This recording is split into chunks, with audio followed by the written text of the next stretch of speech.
Hi Rapport, it's Gio here. Welcome to another video. I hope you had a great week. So this week I'm going to be showing you how to record a vocal cover using GarageBand. So GarageBand is a piece of software that you will probably have heard of if you've got an Apple product, whether that be an iPhone, an iPad, a MacBook. And what it allows you to do is create pieces of music on your device. So you can do loads of stuff with GarageBand and other softwares that are similar to it. But today I'm just going to be showing you a really basic tutorial on how to get a cover using a backing track and how to make your voice sound really great on it. So if you don't have an Apple product, that's absolutely fine. There's loads of softwares on the market for Android, Windows, etc. Huawei? I don't know how to pronounce that phone brand, but there'll definitely be softwares even for that you can download as apps on your computer or your phone, no matter what sort of brand it is.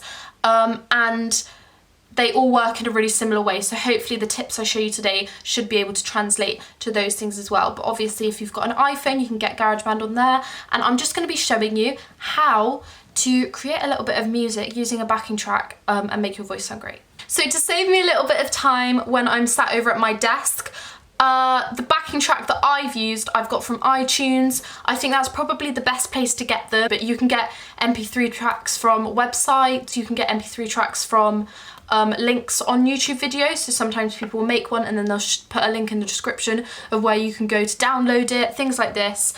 There's loads everywhere. So if you just choose the song that you want to do and you get an MP3 track, and then you can export it onto GarageBand and get started. Okay guys, so this would be my basic setup if I was going to be recording a cover. Sorry for my messy desk in the back. So I've got my MacBook Air here. You definitely don't need a MacBook Air. If you've got one, great. If you don't, that's absolutely fine. Any computer works, and a lot of phones, like I said before, have software that will facilitate this. I've also got this mic. Again, not necessary at all. It's just because this is what I do. I have it. It's an Auna mic, A-U-N-A. It's really nice. It's the gold one. And I have it on a Raxoy stand, which is just sort of like a foldable stand that can adjust towards you and things like that. Obviously, like I say, you don't need a microphone. These headphones, the Apple ones that have a little microphone on them, are just as good. So you can use those if you don't have a microphone or if you're using a phone. And I've just got it plugged into my laptop with a USB to this other weird, strange USB cable. I honestly know nothing about tech, but I know that this works, and it came with the microphone, so that's great. And I've got GarageBand open here. Okay, so this is the first page that I'm shown on GarageBand, and what I do is I just click Empty Project. And then when it opens like this, I'll click the audio. Even when I'm putting my MP3 in, I'll just click this little microphone and choose. Sorry for the sudden lighting change. That is due to the fact that it's late now, but all good. So this is a screen you should have, minus this bit. It says classic vocal up here for me. It might say the same for you. The reason that green bar is moving is because it's picking up me talking.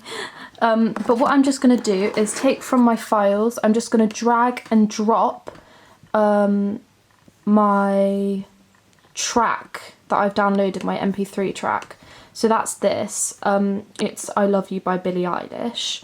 So I'm going to rename this backing track. So as you can see, I've just named that backing track. I did that by right-clicking and just selecting rename track and then naming it backing track.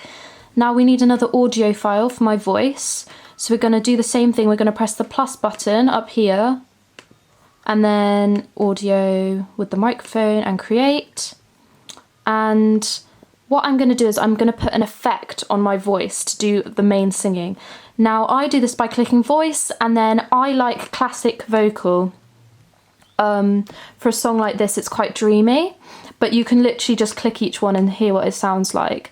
And I'm going to use telephone vocal in a bit, and I'll show you what I'm going to use that for, but I just click that. And then what I can do is I can record along with the backing track me singing it. Now I'm going to be singing it to my microphone, but obviously you might be singing it into your headphones or just into your phone microphone. And just sing along until you get a take which you like. So I will just film me doing that. I'm only going to do the first verse and chorus for now.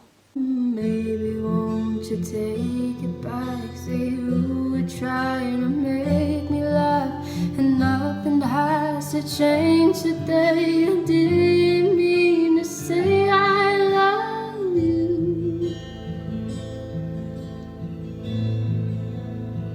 I love you, and I don't want to.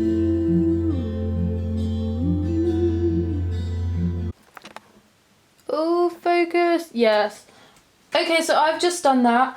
I recorded a track with the classic vocal of me singing the song.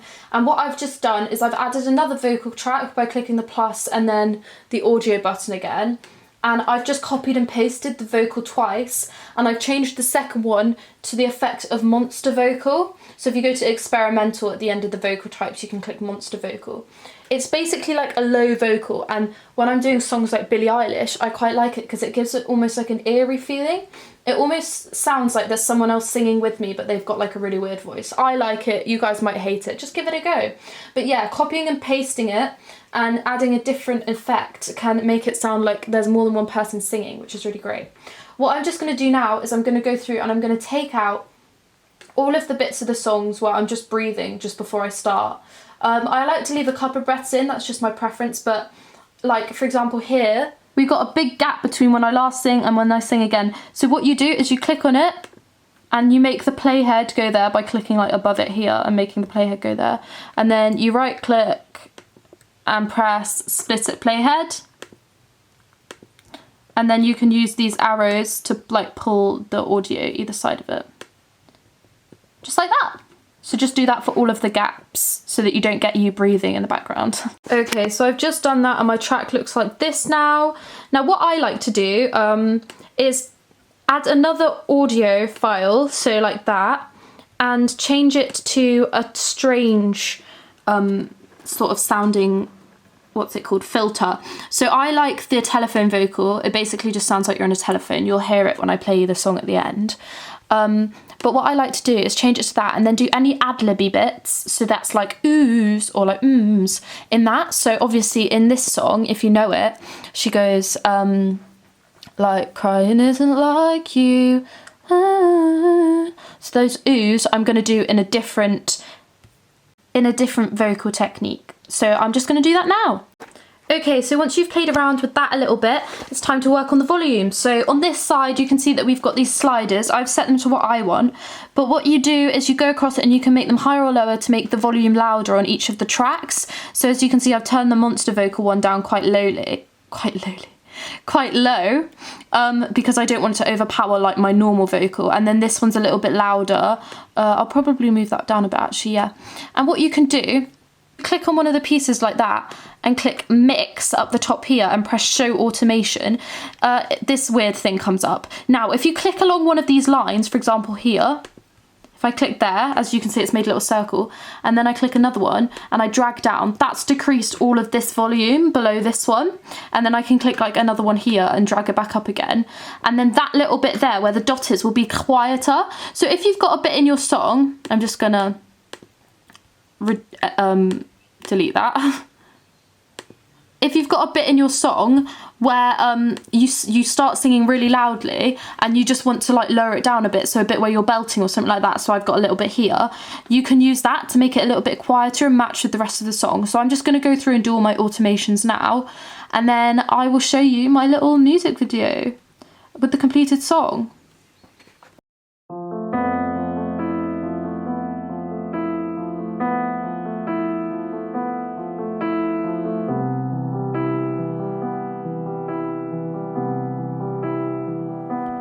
It's not true.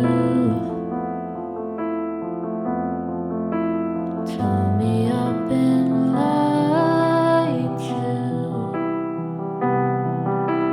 Crying isn't like you.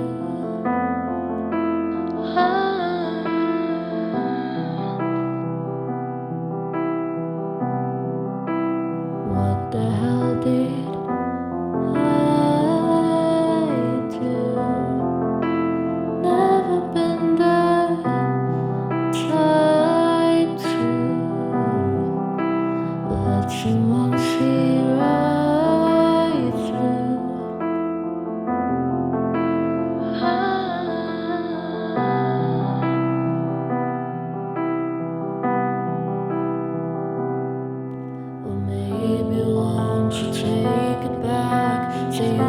trying to make me laugh, and nothing has to change today. You didn't mean to say I love you. I love you, and I don't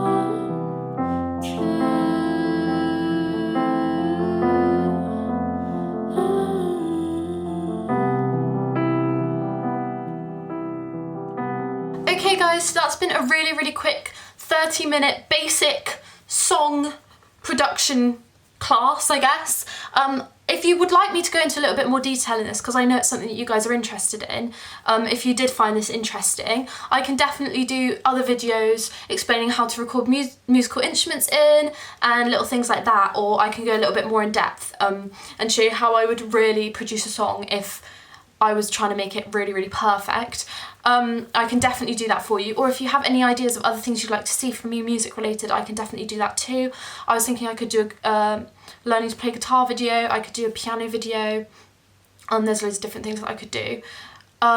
So if you'd like to see those things, do let me know. But that's just a little tutorial, and hopefully you enjoyed that little preview of the song that I just showed you there. If you guys actually do make any songs with these techniques, please send them to me. And remember, you don't need any fancy equipment.